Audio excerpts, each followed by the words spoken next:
Bienvenidos a En Contexto. Mi nombre es Araceli Pinto y los voy a acompañar durante la siguiente media hora. En el programa de hoy vamos a hablar sobre la situación de la agricultura en el Perú y sobre un proyecto de ley que ha entrado al Congreso que busca prohibir la importación de papa, quinoa y arroz. Veremos cuáles son las posibles consecuencias que podría tener esa medida. Una pausa y volvemos. En Contexto llega gracias a Universidad César Vallejo y Los Portales. Bueno, bienvenidos de vuelta en Contexto. Como les comenté en el bloque anterior, hoy vamos a hablar sobre la situación de la agricultura en el Perú. El sector agro es un sector que siempre se discute cuando hay campañas políticas y cuando el Congreso trata de aprobar medidas que los pueda afectar. Para eso hemos invitado a Darío Núñez, que es un agroexportador. Señor Núñez, muchas gracias por acompañarnos. Hola, ¿qué tal? Mucho gusto. Bueno, comencemos con la pregunta de diagnóstico. ¿Cuál es la situación del Perú hoy en el sector agricultura? Mira, a mi visión hay dos tipos de agricultura en este país. Una agricultura que es la de alta tecnología que le hemos desarrollado los agroexportadores y la de baja tecnología, que es la gran mayoría, que es la agricultura tradicional que se lleva en los valles interandinos, en la sierra y en la selva. Básicamente hay dos marcadas opciones de agricultura.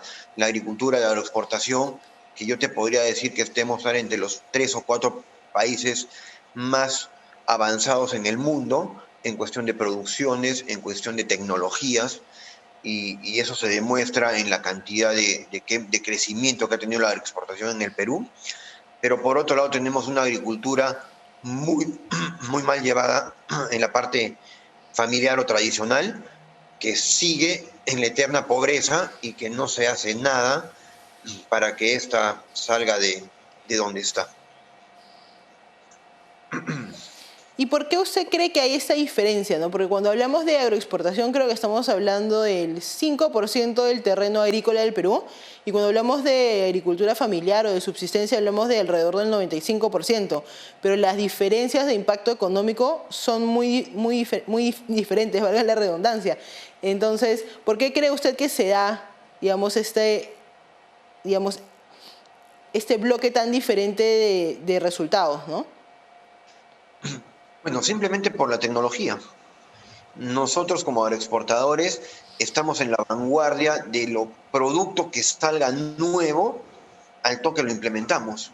Entonces nosotros estamos cómo va caminando el mundo, porque nosotros, no te olvides que yo no peleo contra mi vecino, yo peleo contra otros países que quieren agarrar las ventanas comercialmente que Perú las ha agarrado. Entonces no nos podemos dormir en nuestros laureles, tenemos que estar en el pico de la tecnología para poder producir a menor costo, mayor cantidad y ser competitivos en el mundo, en todos los mercados que podemos llegar. La agricultura tradicional sigue con lo mismo. Seguimos sembrando semillas de hace 50 años, no usando tecnología de punta. Entonces, simplemente, básicamente es eso, es un tema de uso de tecnología que en todas las carreras se dan. Claro, y todavía teniendo en cuenta que en la agricultura familiar se usan herramientas que se usaban hace cientos de años todavía. Pero ahora en el Congreso, digamos que la situación de la agricultura en el Perú ha vuelto a cobrar algún tipo de relevancia particular, porque en el Congreso hay una bancada que está proponiendo que se prohíba la importación de papa, de quinoa y de arroz, si me parece bien. Y, digamos, ¿cuál es el efecto que podría tener una medida de este tipo? ¿Por qué prohibir la importación de estos productos?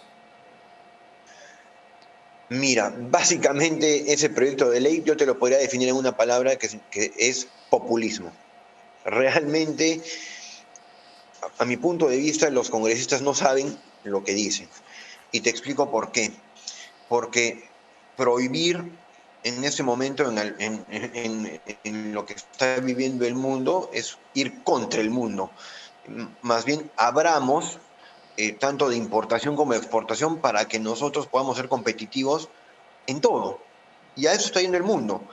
O sea, queremos retraernos, queremos ser una Cuba, como yo digo, que de ser una potencia mundial en agroexportación pasó a la pobreza extrema, que es lo que tenemos ahora. Entonces, yo lo que digo es, ¿por qué nuestros agricultores, en vez de decirles, oye, dejo de importar, cierro las... ¿Por qué nuestros agricultores les damos semillas mejoradas, les mejoramos los caminos? O sea, nos vamos por el camino fácil, pero ¿por qué no vamos al camino que pensemos en el futuro para ese pequeño agricultor?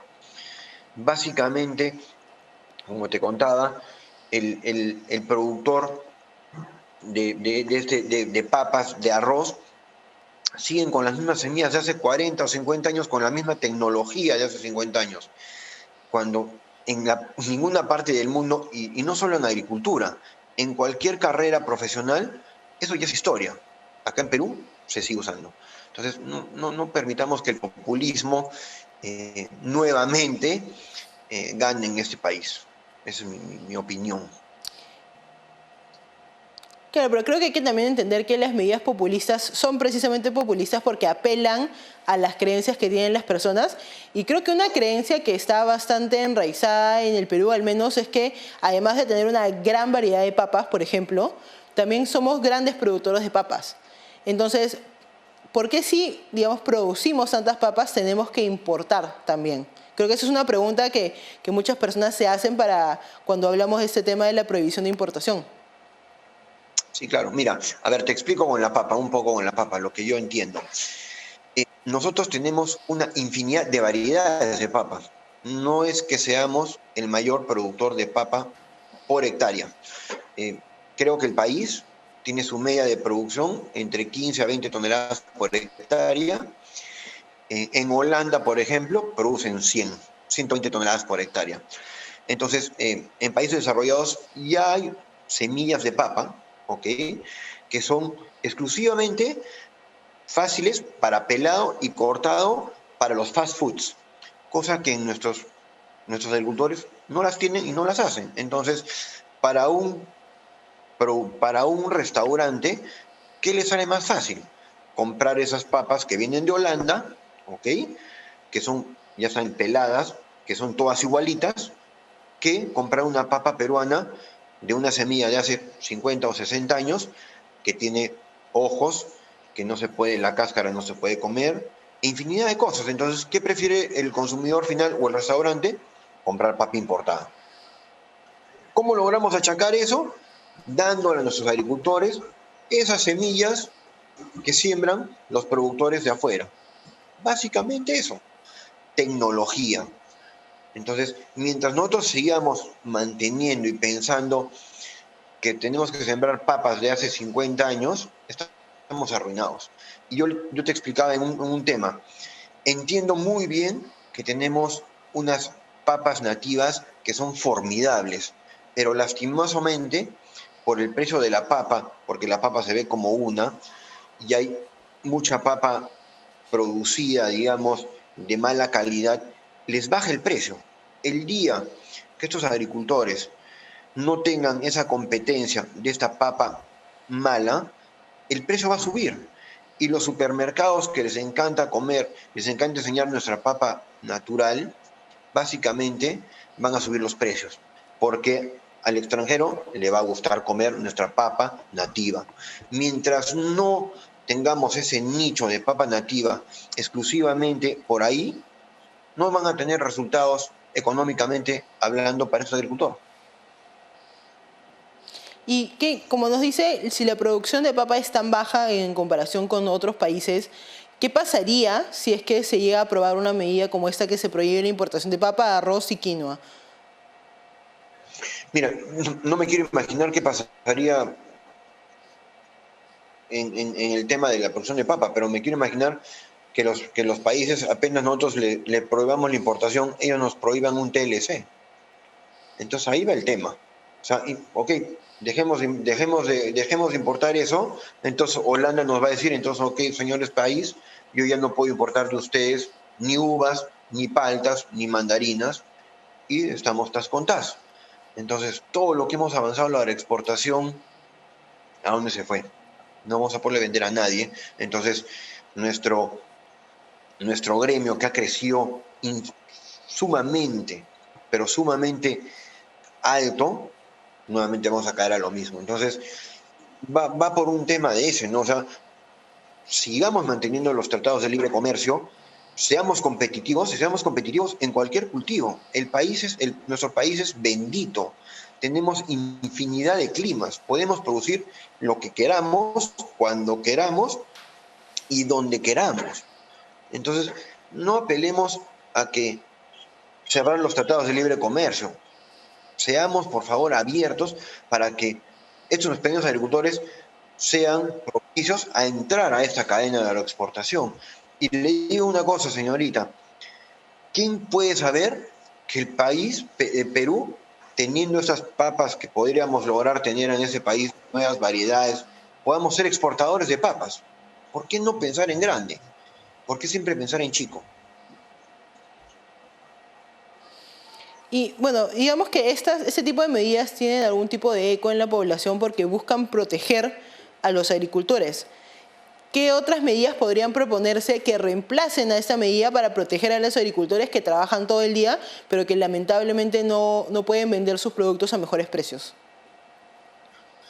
Pero mira, como yo le digo, yo creo que los gobiernos han actuado mal en el tema de este tema de agricultura y lo sigue haciendo, porque lo primero que tenemos que desarrollar son logísticas. Tenemos que tener carreteras en todo lado. O sea, yo le decía, produzcamos cereza en los valles interandinos de Huancavelica, pero prácticamente no se puede. ¿Y sabe por qué? Porque no hay carreteras.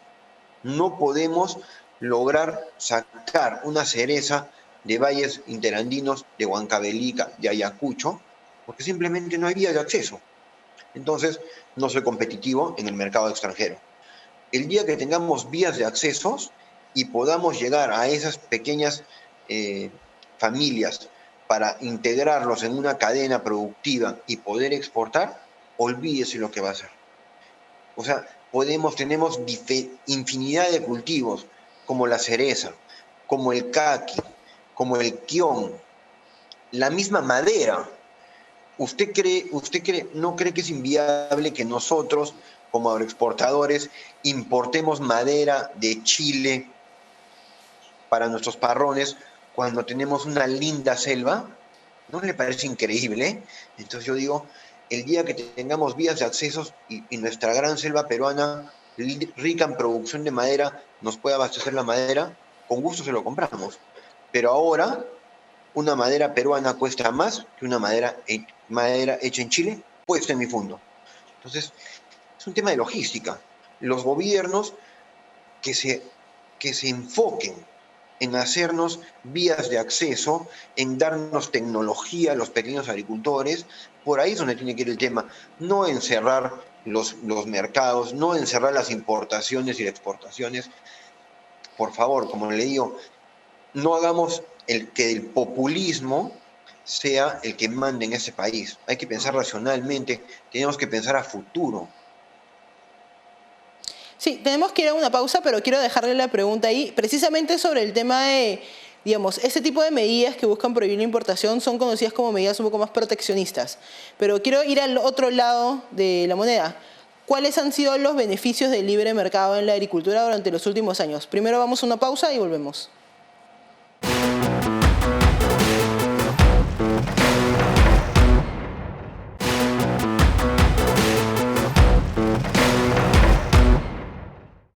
Bueno, estamos de vuelta con el contexto, estamos hablando sobre la situación de la agricultura en el Perú, para eso hemos invitado a Darío Núñez, que es agroexportador, y dejé el bloque anterior con una pregunta, que es, las medidas que se están proponiendo, como la prohibición de importaciones, son conocidas como medidas proteccionistas. Sin embargo, en el Perú, durante las últimas décadas, hemos tenido medidas de libre mercado. ¿Cuál es la diferencia entre este tipo de medidas y cuál ha sido el impacto que ha tenido el libre mercado en la agricultura? Mira, básicamente el éxito de la agroexportación, y te digo con números reales, en el año 2000 el país exportaba 1.700 millones de dólares en productos agrícolas. El año 2020 hemos llegado casi a 14.000 millones de dólares. Eso es increíble. O sea, no solo veamos en números, cuánto de trabajo formal hemos logrado hacer, cuántas industrias que convergen a nosotros se han desarrollado, desde el transporte de buses, desde la venta de fertilizantes, desde la venta de pesticidas, desde la calidad de mano de obra, cuánta pobreza hemos sacado. Entonces, sinceramente yo estoy orgulloso de pertenecer a este rubro de agroexportación, porque he visto que trabajadores míos han crecido, tienen su casa, sus autos. Eso es un impacto real que ha logrado la agroexportación. ¿Por qué no? ¿Por qué negarle a las empresas, a los pequeños agricultores a que se sumen a nosotros? Yo digo, nosotros en 20 años hemos volteado una industria. Como le explicaba, debemos ser de los 3 o 4 mejores países en agroexportación. Ir a las ferias actualmente es sentir un orgullo ver el pabellón del Perú, que cada día es uno de los más importantes. Entonces, vayamos por ahí. La agroexportación ha hecho que mucha gente crezca, que salga de la pobreza. Yo vivo en Ica. Hasta hace 10 años en Ica no había centros comerciales, no había nada. Ahora tenemos 2 o 3. Tenemos infinidad de cosas en cual la gente formal es accesitaria a créditos. Se compran sus mototaxis, se compran sus carros. Eso es crecimiento. Por ahí es donde tenemos que ir. Sí, además el sector agrícola es muy importante porque la mayor cantidad de personas que viven en pobreza en el Perú hoy trabajan para ese sector en agricultura familiar o de subsistencia. Usted ha hablado tal vez de hacer mejoras en el tema de infraestructura vial para poder llevar los productos más rápidamente de un lugar a otro. ¿Qué otros cambios tendrían que hacerse? ¿Podemos hablar de un cambio en ayuda de financiamiento, tal vez en entrega de tecnologías? Los transgénicos, por ejemplo, en algún momento se vieron tal vez como una posibilidad de apoyo para los pequeños agricultores. ¿Por dónde iría usted? Como te decía, transferencia de tecnología. El día que el pequeño agricultor tenga esa tecnología en sus manos, no sabe cómo se va a desarrollar. Y le digo, y no solo es darle la tecnología. El Ministerio de Agricultura tiene muy buenos técnicos en este país, muy buenos ingenieros agrónomos que podrían ayudar a que esta tecnología que se está dando se aplique y se haga. O sea, basta ver el trabajo del SENASA que ha hecho en Ica. Es impresionante lo bien que se ha logrado. Entonces, ¿por qué no eso volverlo a hacer en otras ciudades, en otros lugares? Yo digo, a estos pequeños agricultores, el día que les demos semilla de papa o de lo que usted quiera, o de quión mejorada, y el señor en vez de producir 3 toneladas o 4 toneladas como producen en la sierra, produzca 100 toneladas, ¿usted cree que el agricultor no se va a sentir contento? Entonces, tenemos que desarrollar ese tema. Transferencia de tecnología no significa darle dinero al agricultor, porque el agricultor, lastimosamente, ya hemos visto qué pasó con Agrobanco o el Banco Agrario hace 20 años. El agricultor nunca pagó y al final de cuentas el que se vio con el tema del problema fue el país. Entonces, no se trata de dar plata indiscriminadamente. Hagamos tecnología que hay en todo lado y esa tecnología apliquémosla en estas áreas, en estas pequeñas familias, para que salgan de la pobreza y puedan integrarse a una cadena de agroexportación o para producir mejor para el mercado nacional. Es donde tenemos que ir. ¿Cuál es el futuro que usted ve del sector agrario en el gobierno de Pedro Castillo, que parece que lo van a proclamar pronto como presidente? Mira, yo lo que veo en el señor Castillo es que, primero que nada, no nos ha hecho nada en nuestro sector, no sabemos.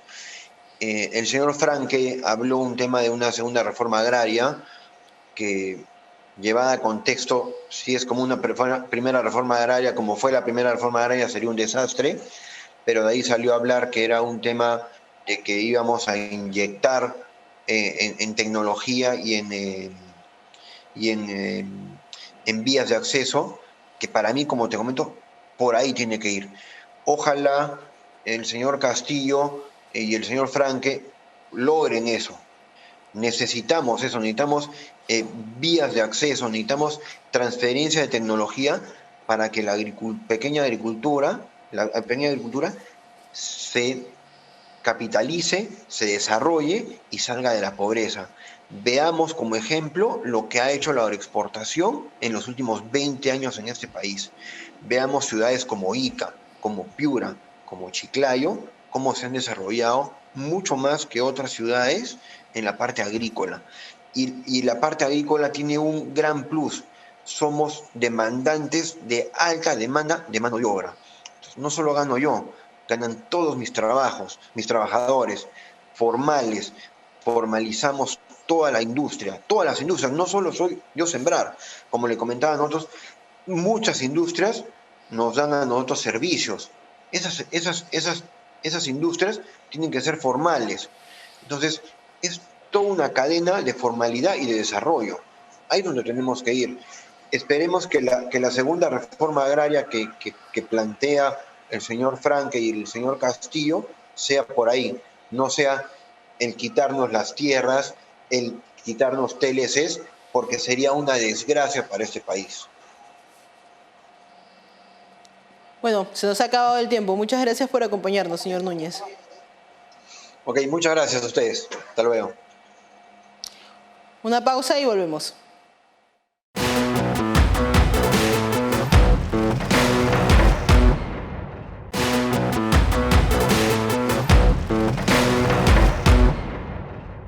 Bueno, llegamos a la última parte del programa, que son las conclusiones. Como han podido escuchar en nuestra entrevista con Darío Núñez, en la agricultura se ven dos situaciones muy diferentes. Por un lado está la agroexportación con sueldos bastante altos y por otro lado tenemos la agricultura familiar o de subsistencia con herramientas tecnológicas bastante antiguas, semillas bastante antiguas y pocos ingresos. Es por esto que es esencial para el desarrollo del sector agrícola poder cerrar esta brecha, poder incrementar la producción de los pequeños agrícolas, poder insertarlos en cadenas de valor y en cadenas logísticas y que así puedan salir de la pobreza. Esto ha sido todo por hoy, pero vamos a poder ver videos de este tipo, entrevistas de economía, política, salud, agricultura, en el canal de YouTube de En Contexto. Muchas gracias por acompañarnos. En Contexto llega gracias a Universidad César Vallejo y Los Portales.